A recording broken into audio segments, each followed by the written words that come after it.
நல்ல வெயில் ரொம்ப நாளைக்கு பிறகு போன வாரம் இன்னும் சொல்லப்போனால் 2-3 நாளைக்கு முன்னாடி நான் பண்ருட்டிலையும் நெய்வேலியிலையும் அதிமுக எளிதாக வெற்றி பெறும். அதுக்கு காரணம் பண்ருட்டி தொகுதி உடன்பாட்டில் ஏற்பட்ட குளறுபடி, திமுக செஞ்ச குளறுபடி விசிகாவுக்கு கொடுத்தது.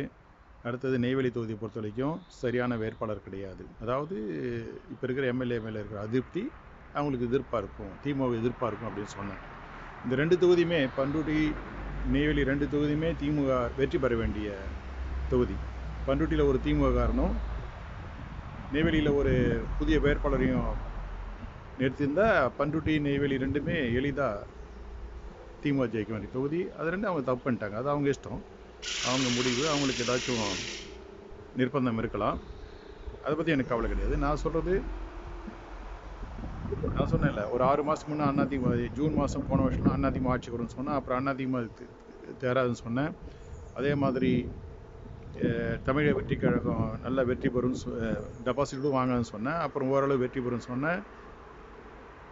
என்னடா மாற்றி பேசுகிறாங்கன்னா, மாற்றி பேசல, இருக்கிற நிலைமையை சொல்கிறேன். என்னுடைய பார்வையில் என்ன இருக்கிற நிலைமை, எப்படி டைனமிக்ஸ், எப்படி அந்த இது டைனமிக்ஸ் எப்படி அரசியல் எப்பயுமே ஒரு ஓடும் நதி, அது ஒரே இடத்துல இருக்காது. அது ஒரு கட்சியினுடைய முடிவை பற்றியோ, ஒரு கட்சி தலைவரை பற்றியோ வச்சியோ, இல்லை வேட்பாளரை வச்சியோ, இல்லை உலக அரசியலை வச்சியோ மாறுபடலாம். இப்போ பாரதிய ஜனதா கட்சி எடுத்துங்க, இது ஒரு அழிஞ்சு கொடுக்குற சக்தி. இப்போ மோடி, அமித்ஷாலாம் முடிவுக்கு வந்துட்டு இருக்கிற முட்டாள்களின் சகாப்தம். காரணம் என்னென்னா, அவனுங்க பண்ண முடிவுக்கெலாம் அவனுங்க அதை விளைவுகளை சந்திச்சு தான் ஆகணும். அது உலக அரசியல் அதில் சாதுரியமாக நடக்கிற அளவுக்கு அவனெலாம் ஸ்டேட்ஸ்மேனாக கேட்டால் கிடையாது.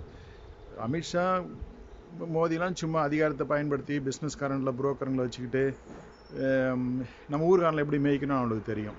அது மாதிரி தான் நம்ம ஊர் அரசியல் அப்படி மாறிட்டுது. நம்ம ஊர் அரசியலை ரொம்ப கெடுத்தது முக்கியமாக சசிகலான்னு சொல்லுவேன்,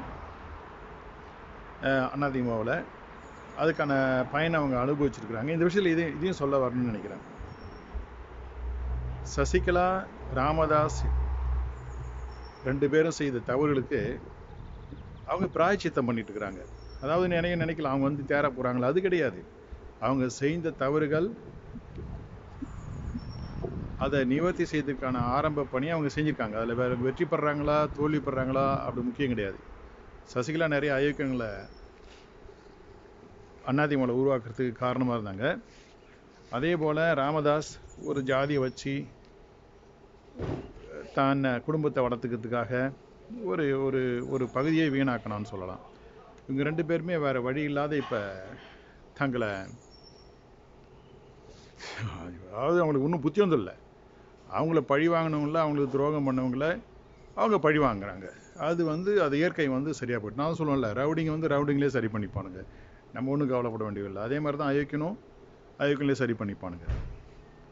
சில பேர் நான் இந்த டாக்டர் அப்துல் ரஹ்மான் பண்ருட்டியில் போட்டிட்டது தவறு, அது சரியான முடிவு இல்லைன்னு சொன்னப்போ உடனே நீங்கள் விசிகா போட்டிட்டா ஆதரிப்பீங்களா, இல்லை பண்ருட்டி, கடலூர், இல்லை கள்ளக்குறிச்சிலேருந்து வர்ற முஸ்லீம் வந்தாக்க ஓட்டு போடுவீங்களா அப்படின்னு கேட்குறாங்க. அதை நான் சொல்லலை.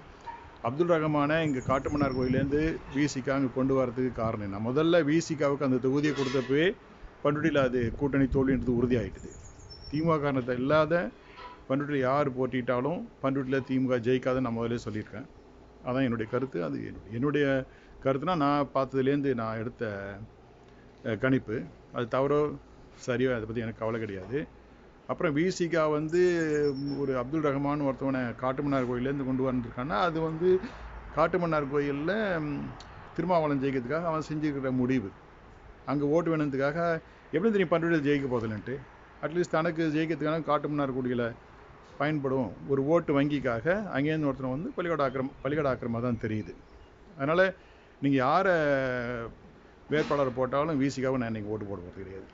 அதே மாதிரி தான் பாமகவுக்கும் நான் இன்றைக்கி ஓட்டு போகிறது கிடையாது. ரெண்டுமே ஜாதி கட்சிகளில் முதன்மையாக இருக்கிற கட்சிங்க. இந்த 2 கட்சிகளுமே, பாமகவும் சரி விசிகாவும் சரி, எந்த ஜாதியை வச்சு அவனுங்க அரசியல் பண்ணுறாங்களோ அந்த ஜாதியை அழிகிறதுக்கு காரணமாக இருக்கிறவங்க. இதில் எந்த விதமான அரசியல் ரீதியாக நான் சொல்கிறேன். பொதுவாகவே அரசியல் மூலமாக எவனும், அடிக்கடி சொல்லியிருக்கேன், எவனும் முன்னேற முடியாது. அது எந்த ஜாதியாக இருந்தாலும் யாராக இருந்தாலும்.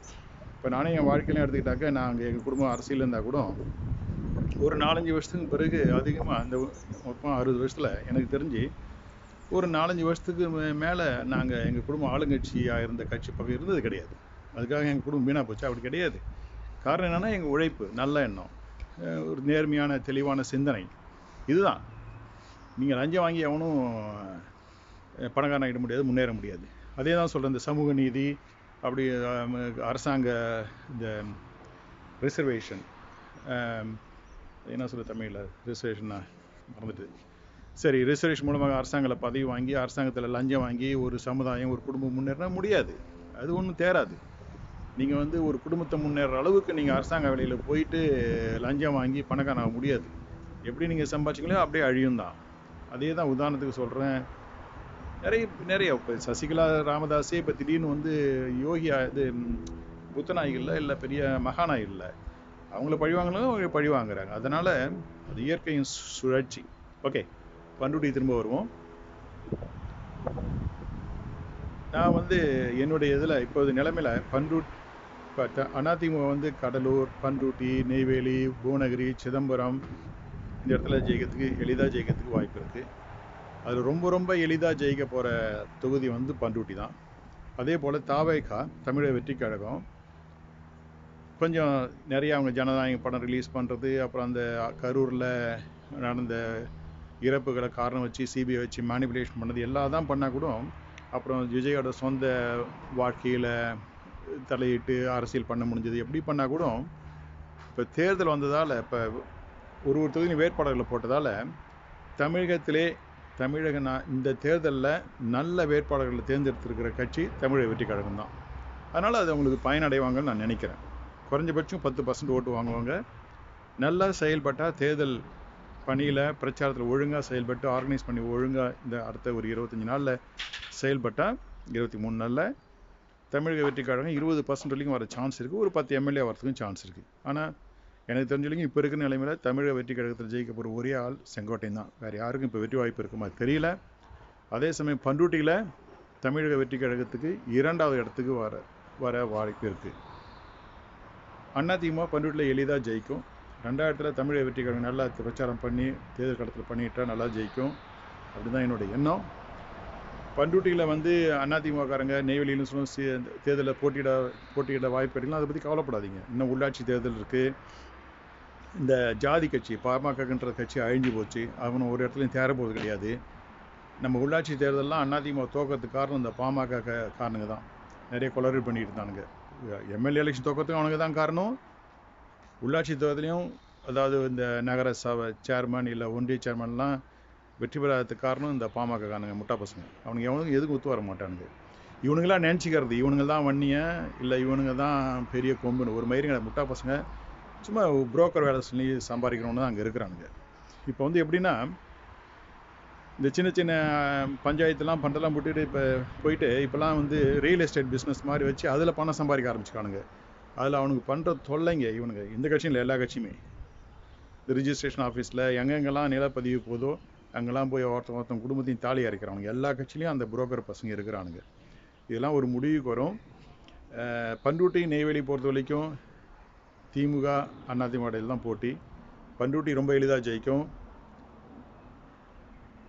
நெய்வேலியில் திமுக ஜெயிச்சா ஆச்சரியப்படுவேன். அப்படி திமுக ஜெயிச்சா அதிமுக ஒழுங்காக தன்னுடைய பிரச்சாரத்தை ஒழுங்காக பண்ணலை, ஒருங்கிணைச்சு செய்யலைன்னு அர்த்தம். அதான். இல்லைன்னா பண்ருட்டி நெய்வேலியில் அதிமுக தோக்கிறதுக்கு வாய்ப்பே கிடையாது. பண்ருட்டியில் தமிழக வெற்றி கழகம் 2வது இடத்துக்கு வர வாய்ப்பு இருக்குது. அது பிரச்சாரத்தை பொறுத்தான் இருக்குது. நான் இப்போ பார்க்கணும். மீதி எல்லா கட்சியும், அதாவது திமுக கூட்டணி, அதிமுக கூட்டணி இல்லாத மீதி எவன் இங்கே பண்ருட்டி கடலூர் மாவட்டத்தில் போட்டிட்டாலும் தமிழக வெற்றி கழகமேனா பண்ருட்டியில் டெபாசிட் வாங்கணும்னு நினைக்கிறேன். மீதி எல்லா கட்சியும் எல்லா தொகுதியிலும் டெபாசிட்டும் எவனும் வாங்க போகிறது கிடையாது. அது ஒரு நல்ல செய்தி. நான் ரொம்ப ஒரு சந்தோஷமாக இருக்கிறதுக்கு காரணம், நிறைய நம்ம பகுதியில் வீணாக்கிட்டு இருந்த நிறைய அயோக்கிய பசங்கள்லாம் ஓரம் கட்டப்பட்டிருக்கானுங்க. அவனுக்கு அரசியல் வாழ்லாம் முடிவுக்கு வந்திருக்கு. அது நம்ம சமுதாயத்துக்கு நல்லது. எனக்கு வேண்டியதெல்லாம் ரொம்ப எளிமையான இலக்கு தான். குப்பைங்க இருக்கக்கூடாது, சாக்கடைங்க இருக்கக்கூடாது. இந்த சுற்றுப்புற சுகாதாரம் எல்லா குப்பையிலும் அகற்றப்பட்டு ரீசைக்கிள் பண்ணப்படணும். எல்லா சாக்கடையும் ஒழுங்காக அந்த பாதாள சாக்கடைன்னு சொல்கிறாங்களா அது மாதிரி வச்சு வெளியில் சாக்கடை நாத்தம் இல்லாத பண்ருட்டி நகரம் நல்லா இருக்கும்னு நினைக்கிறேன். பண்ருட்டி நகரம் முக்கியமான வணிக நகரம் மட்டும் இல்லை, ஒரு சமுதாயத்துக்கு முக்கியமான இடம் அது கடலூர் மாவட்டத்தில். அதனால் அந்த பண்ருட்டி நகரத்தில் நல்லவங்க எம்எல்ஏ வரணும், நல்ல கட்சியிலேருந்து ஒருத்தங்க எம்எல்ஏ வரணும். அதனால் அதிமுகவுக்கு ஓட்டு போடுங்க. அதிமுக வந்து அடுத்த உள்ளாட்சி தேர்தல், அது அதிமுக ஆட்சிக்கு வருதா இல்லைன்றது அப்புறம் சொல்லுவோம், அதை பற்றி கவலை கிடையாது. ஆனால் பண்ருட்டி பகுதியை பொறுத்த வரைக்கும் அதிமுக உள்ளாட்சி தேர்தலையும் வெற்றி பெறலாம். அதனால் உங்களை வலிமைப்படுத்திங்க. பாட்டாளி கட்சிக்காரத்துக்கு ஓரம் கட்டிட்டு திறமையாக செயல்பட்டிங்கன்னா அதிமுக வந்து பண்ருட்டி நெய்வேலியில் சட்டமன்ற தொகுதியிலையும் வெற்றி பெறலாம், உள்ளாட்சி தேர்தலையும் வெற்றி பெறலாம். அதே மாதிரி திமுகவுக்கு என்னை பொறுத்த வரைக்கும் நான் என்ன சொல்கிறது, பண்ருட்டியில் உங்களுக்கு இருந்த வெற்றி வாய்ப்பை உங்களை அழிச்சது உங்கள் திமுக தலைமை தான். அதனால் நீங்கள் யாரையும் நீங்கள் குறை சொல்ல முடியாது. திமுக வந்து பலவீனமாக்குனது கடலூர் மாவட்டத்தில் அது திமுக தலைமை தான். அது நீங்கள் முடிவு பண்ணிங்க, அதை பற்றி எனக்கு கவலை கிடையாது. நீங்கள் வலிமையாகினாக்க எங்களுக்கு வர்ற வாய்ப்பை நாங்கள் பயன்படுத்திக்கிறோம். ஆகவே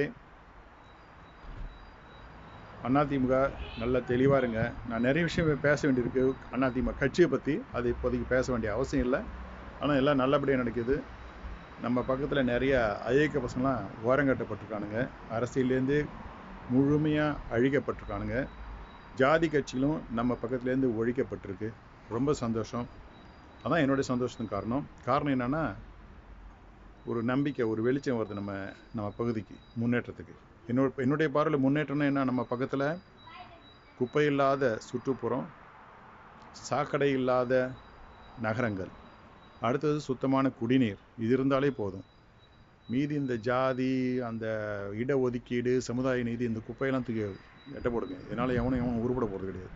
அதெல்லாம் சும்மா பணம் சம்பாதிக்கிறதுக்காக சில பேர் வச்சுக்கின்னு ஆடுற துருப்புகள், வேறு ஒன்றும் கிடையாது. அவங்களுக்கு வேறு வச்சு ஒன்றும் பிழைக்கிறதுக்கு வழி இல்லை. இது மாதிரி நாய்ங்கள்லாம் ஒதுக்கி கட்டிட்டு உழைங்க, நேர்மையாக இருங்க, வாழ்க்கையில் நல்லா முன்னேறுங்க. அதான் உங்களை முன்னேற்றம். இந்த சமுதாய நீதி மீதி இந்த ஜாதி கட்சிகள்லாம் கிடையாது. ஓகே, பார்ப்போம்.